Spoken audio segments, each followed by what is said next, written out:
Salut à tous, on se retrouve pour une vidéo spécialement consacrée au nouveau plan mis en place par Hansi Flick pour Marc Casado. Vous allez voir que ça va changer pas mal de choses dans la saison du Barça et ensuite on va parler de son évolution. Parce qu'en soi, s'imposer aussi rapidement au Barça, ce n'est pas quelque chose qu'il faut banaliser.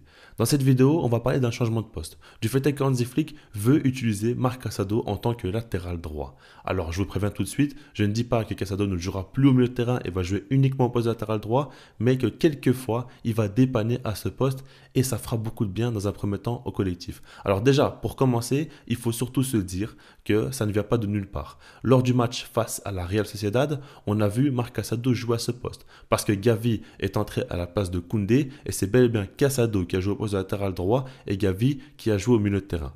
Ensuite, quand on regarde un peu plus loin dans le passé, Rafael Marquez, avec le Barça Athletic, faisait jouer Marc Casado au poste de latéral droit. Alors oui, il avait un rôle hybride où il devenait le milieu de terrain lorsque l'équipe avait le ballon, mais il a quand même démarré les matchs en tant que latéral droit. Donc Hansi Flick pourrait continuer dans ce sens-là. Dans un premier temps, ce que j'aimerais dire, c'est que ça résout quand même pas mal d'équations. Souvent, cette saison, on a dit que si jamais tous les milieux de terrain étaient disponibles, ça serait difficile pour Hansi Flick de faire des choix. Parce qu'il fait jouer un double pivot et un seul numéro 10. Donc, par rapport à ça, quand tu regardes s'il y a De Jong, Gavi, Pedri disponibles, déjà, il faudra faire des choix.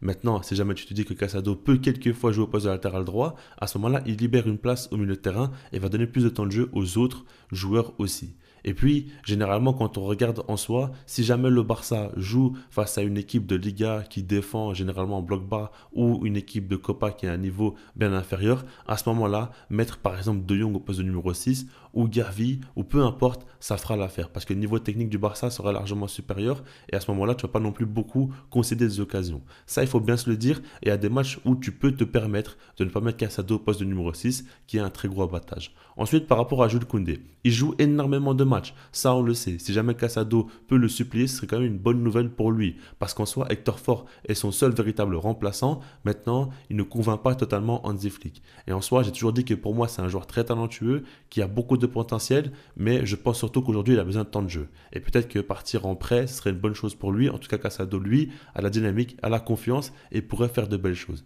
Par la suite, même pour Pau Cubarsí, ce serait aussi une bonne nouvelle. Si jamais Casado peut jouer au poste de latéral droit, ça peut aussi permettre à Koundé de jouer dans l'axe et laisser reposer Pau Cubarsí. Donc en soi, tu résous quand même pas mal d'équations. Au milieu de terrain, tu vas donner plus de temps de jeu aux joueurs et puis tu vas pouvoir faire reposer Koundé et Cubarsí qui enchaînent énormément et qui sont des joueurs clés. Ces joueurs-là, dans les grands matchs, ils seront très importants parce que par exemple, Casado, je ne l'imagine pas non plus jouer au poste de latéral droit dans une grande rencontre face à un très gros ailier en face de lui. J'imagine surtout jouer dans les matchs un peu plus prenables pour laisser reposer les cadres et pour qu'ils puissent arriver dans les meilleures conditions lors des moments les plus importants de la saison. Parce que ce qu'il faut bien se dire, c'est que l'effectif du Barça n'est pas non plus très étoffé. Tu as des joueurs de très grande qualité dans l'équipe type, mais quand tu regardes sur le banc, il y a un gap qui se fait tout de suite. Donc Hansi Flick doit trouver des solutions pour réussir à faire tourner l'effectif, pour réussir à ne pas cramer les joueurs avant les fortes échéances. Maintenant, si on se concentre sur le joueur, ça pourrait aussi le faire beaucoup progresser. Dans un premier temps, quand on regarde Casado est un joueur complet, il n'y a pas de doute là-dessus. Maintenant, il excelle quand même dans certains compartiments du jeu. Par exemple, pour presser, il est très très fort. Pour défendre en avançant, il est hyper fort. Au poste de latéral droit, il devra aussi le faire parce qu'on voit souvent Koundé presser le latéral gauche de l'équipe adverse, donc il va aller quand même très très haut sur le terrain, mais il va aussi des fois être confronté à des ailiers en un contre un où il va devoir être à l'arrêt et devoir défendre sur un ailier qui sera lancé. Là, c'est autre chose et pour moi, elle se trouve là, sa lacune d'un point de vue défensif. Et puis, avec ballon aussi, il va devoir faire d'autres choses dans ses déplacements pour dédoubler Lamine Yamal quand il va jouer avec lui ou même pour faire des centres. On sait qu'il a une grande qualité de passe. Donc, par rapport à tout ça, il va encore travailler pas mal d'aspects dans son jeu et pour son évolution, pour un milieu de terrain du Barça qui devrait dans l'idéal savoir pratiquement tout faire, c'est une très bonne chose. Et ce que j'aimerais dire, c'est que j'ai vu quelquefois des comparaisons venir en disant qu'il pourrait devenir le nouveau Sergio Roberto dans le sens où il pourrait être très complet et apporter à plusieurs postes. Vu comment il est fort dans tous les compartiments du jeu, on pourrait l'imaginer comme ça. Maintenant, pour moi, c'est une insulte envers Marc Casado de le comparer à Sergio Roberto parce qu'il est largement supérieur selon moi et personnellement, j'aimerais beaucoup plus le comparer à Joshua Kimmich. C'était déjà ce que les suiveurs de la Martial nous disaient depuis quelques années. J'avais pas forcément du mal à y croire, mais je voulais le voir en pro enchaîner des matchs pour pouvoir être certain de cela et je ne pensais vraiment pas que Marc Casado avait une qualité de passe limite similaire à Kimmich. Alors attention, hein, Kimmich, en termes de qualité de passe, c'est phénoménal. Et lorsqu'il était à son prime,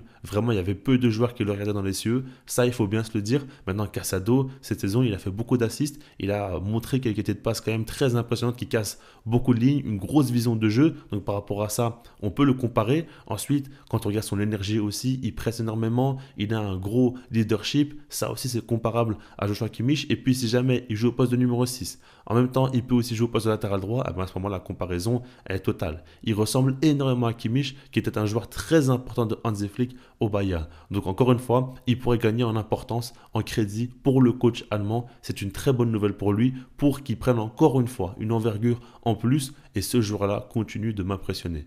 Il y a quelques mois, j'avais fait une vidéo où je disais qu'il fait un très bon début de saison et qu'après la blessure de Marc Bernal, vraiment, il a su faire de belles choses. Aujourd'hui, on est passé encore dans une autre dimension. Parce qu'après ces deux classiques, l'un face au Bayern Munich en Ligue des Champions et l'un face au Real Madrid en Liga, il a vraiment, vraiment passé un cap dans sa carrière. Parce que là, il a prouvé qu'il pouvait faire de très hautes performances face à des gros clubs et encore mieux, élever son niveau de jeu lorsque l'adversité est plus haute.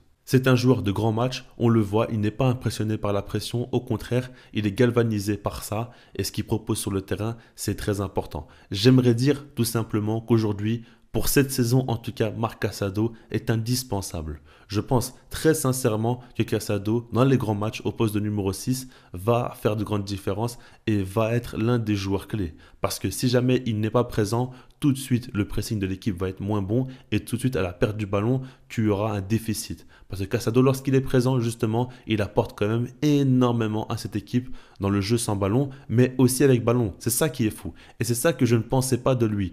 Je me doutais bien quand même que sans ballon, il a une grosse énergie, il peut récupérer beaucoup de balles justement et est très bon là-dedans. Maintenant, avec ballon, je ne pensais pas qu'il pouvait être aussi fort. Aujourd'hui, il prend de plus en plus le jeu à son compte. On le voit, il distribue énormément, il fait des changements d'aile, et ça je l'avais dit. Avoir un joueur qui a une qualité de passe longue, c'est très important au Barça. Quand on sait très bien que le Barça aime bien, on va dire, avoir beaucoup de joueurs dans la même zone pour pouvoir ensuite changer d'aile, Marc Casado le fait parfaitement et ça fait que tu peux exploiter des espaces. Si Rafinha aussi est performant comme il est à l'heure actuelle, c'est aussi grâce à des joueurs comme Marc Casado qui arrivent à détecter l'espace et à donner de bons ballons au bon moment. Et puis ses passes D, n'en parlons même pas. C'est phénoménal, j'en avais déjà parlé. Il a vraiment une qualité de passe très impressionnante. Et puis, il a une intelligence de jeu aussi. Il arrive très bien à se placer, à couper les lignes. Non, vraiment, ce que fait Marc Casado, c'est impressionnant. Et pour moi, il est indispensable. C'est un joueur hyper important. Il s'est imposé. Et j'ai hâte de voir la suite de sa carrière. Maintenant, dites-moi vous ce que vous en pensez par rapport à ça. Comprenez bien encore une fois que je ne dis pas que Marc Casado va jouer en tant que titulaire au poste latéral droit. Non, je dis simplement qu'il va dépanner quelques fois dans les matchs un peu plus prenables, en tout cas sur le papier, pour laisser reposer d'autres joueurs et donc lui aussi évoluer parce qu'il va devoir apprendre à faire d'autres choses dans son jeu. Et puis par la suite, évidemment, dans les grandes rencontres, il va jouer à son véritable poste qui est donc dans le double pivot et plus précisément en tant que numéro 6. Je vous laisse là-dessus et puis sinon moi je vous dis peace.